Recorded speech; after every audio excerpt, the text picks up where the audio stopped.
রাধে রাধে বন্ধুরা, গুবলুর পরিবারে নতুন আরেকটি ভিডিওতে সবাইকে স্বাগত। এবারের সরস্বতী পুজো কিন্তু গুবলুর প্রথম সরস্বতী পুজো। বন্ধুরা, আজকে আমার গুবলুর আর আমার সকাল শুরু হচ্ছে ওয়েস্ট বেঙ্গল থেকে, মণিপুর থেকে কিন্তু নয়। তো দেখো, আজকে কিন্তু সরস্বতী পুজো, আর সরস্বতী পুজোতে ছোটো ছোটো বাচ্চারা শাড়ি পরে সুন্দর করে সেজে অঞ্জলি দেওয়ার জন্য সব রেডি হয়ে গেছে। আমাদের বাড়িতেও আজকে পুজো হবে, আমার মায়ের বাড়িতে পুজো হয়। তো দেখো, এখানে একটা ছোট্ট সরস্বতী ঠাকুর নিয়ে আসা হয়েছে। তো আজকে এটারই পুজো হবে। তো পুজোর জোগাড় মোটামুটি করা হয়ে গেছে। তো দেখো, এখানে ফল কাটা হয়েছে, আর এইদিকে অনেক ফুল তুলে রাখা হয়েছে। এই সমস্ত ফুলই কিন্তু আমার মায়ের নিজের হাতে তৈরি করা গাছের ফুল। আর এই হলো মায়ের রাধাকৃষ্ণের মূর্তি। রোজই পুজো করা হয় এই রাধাকৃষ্ণের মূর্তির। আর কত সুন্দর মূর্তি দেখো তোমরা, কত সুন্দর দেখতে। তো যাই হোক, মোটামুটি পুজোর সমস্ত কিছু জোগাড় শেষ। তো এখন আমরা শুধু ওয়েট করছি আমার পূজারির জন্য। পুরোহিত মশাই এসে গেলেই আমাদের পুজো এবার শুরু হয়ে যাবে। তো পুরোহিত মশাই এসে গেছে।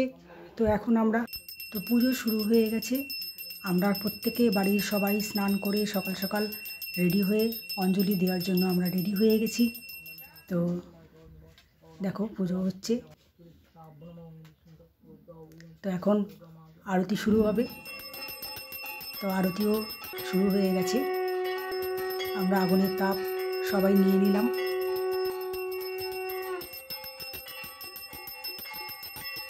আর দেখো, কেউ কাঁসর, কেউ ঘণ্টা,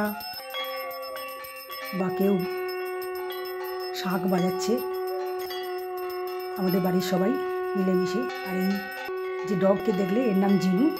ডগও কিন্তু আমাদের সাথে, জিনুও কিন্তু আমাদের সাথে শাঁখ বাজাচ্ছে। তো যাই হোক, পুজো শেষ হয়ে গেছে। এখন দুপুরের লাঞ্চের জন্য বৌদি এখানে আমাদের গুবলুদেরকে লাঞ্চ দিয়ে গেছে। তো এখানে ভাতের ভোগ দেওয়া হয় না, তো যার জন্য এখানে ফল আর মিষ্টি দিয়েই সবাইকে ভোগ দেওয়া হয়েছে। এটা হচ্ছে আমার মায়ের গোপাল, আর এটা হচ্ছে আমার বোনের গোপাল। আর আমাদের গুবলুকে তোমরা তো সবাই চেনো। তো ছোট্ট খাট, যার জন্য আমার গুবলুর কিন্তু খাটের মধ্যে জায়গা হয়নি।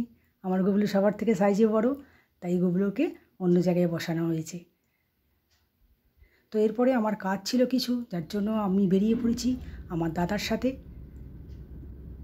তো এটা হচ্ছে মণিপুরের দৃশ্য, তোমাদের সবসময় দেখাই। আজকে কিন্তু তোমাদের ওয়েস্ট বেঙ্গলের দৃশ্য দেখাচ্ছি। হয়তো তোমরা অনেকে চিনতেও পারতে পারো, কারণ ওয়েস্ট বেঙ্গলে অনেক বন্ধু আমার আছে। তো যেতে যেতে একটা চায়ের দোকান পড়লো, আমরা একটু চা খেয়ে নিচ্ছি এখানে। একটা বিস্কিট দিয়ে চা খেয়ে নিলাম। তারপরে আমরা কাজ সেরে ফিরতে ফিরতে আমার বেশ অনেকটাই সন্ধ্যের উপর হয়ে গেছিলো। তো যাই হোক, আমরা এখন ফেরার পথে। আজকের ভিডিওটা এই পর্যন্তই ছিল। টাটা বন্ধুরা।